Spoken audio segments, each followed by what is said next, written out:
Infinity Drain site-sizable linear drain systems allow for adjustment of the drain channel on site as well as placement of the outlet anywhere along the run of the channel. This video will show you the installation of our SAS65. However, the installation procedure applies to all models shown. The components shown are the contents of a complete kit. The hair and maintenance kit for your drain will include a lift-out key and hair basket for easy cleaning and maintenance once installation is complete. Determine the location of the drain outlet. The installation instructions include a template for using one of our compact drain body assemblies.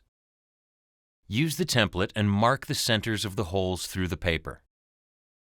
Drill the 4 1 1/8 inch outer circles first. Then drill the 3.5 inch circle last. Place the drain body into the hole on the subfloor and ensure that it is level. If you're using a traditional round drain body and would like the drain to be installed flush against the wall, an additional layer of backer board will be needed to compensate for the drain radius. Next, remove the clamp ring on the drain body and prepare your subfloor for mortar. Spread tar paper and wire lath in over the subfloor before spreading the mortar bed. Next, secure the wire lath and tar paper onto the subfloor.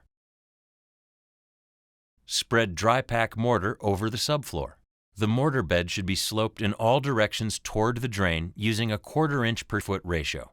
After the mortar bed is dry, spread the waterproofing membrane as per manufacturer's instructions and local code. Locate the drain body and make a cut through the waterproofing membrane to reattach the clamp ring. Measure the desired wall-to-wall length for the drain. Allow clearance for wall tile thickness, thin set, and 8 inches for the outlet section. Determine the outlet location. Cut the channel using a hacksaw or miter saw. Dry fit all components and clean using isopropyl alcohol. For all stainless steel models, apply a bead of the provided M1 Zika sealant to each of the channel joiner strips and the bottom of the stainless steel outlet section and channel. Push down on the joiner strip to firmly secure it in place and wipe away any extra sealant. Ensure the stainless steel channel is completely straight and level. Measure the inside length of the channel and mark the measured length on the outside edge of the channel trim. Using a pair of metal cutting snips, cut the channel trim at the mark. Then make a second cut along the short side and bend the channel trim back. Once the end is removed, file down any rough edges before installing onto the channel. Thread the TNAS threaded nipple into the clamp-down drain to the desired height. Place pea gravel around the clamp-down drain to ensure the weep holes are not blocked. Spread a thin layer of mortar around where the stainless steel channel will be set. Apply an additional bead of M1 sealant to the underside of the outlet section. Place fully into the threaded nipple and mortar and press down to secure the channel into place.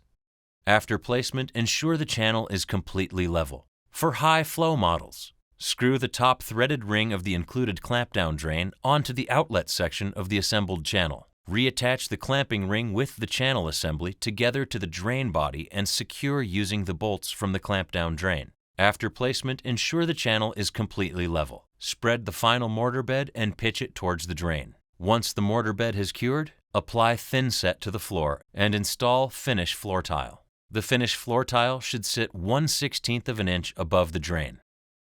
Measure the overall inside length of the channel. Using a hacksaw or miter saw with a stainless steel blade, cut the decorative grate 1/8 inch less than the inside length of the channel. Place the included hair basket into the outlet for the drain and place the decorative grate into the channel. Use the provided lift-out key to help support the decorative grate when lowering it into the channel.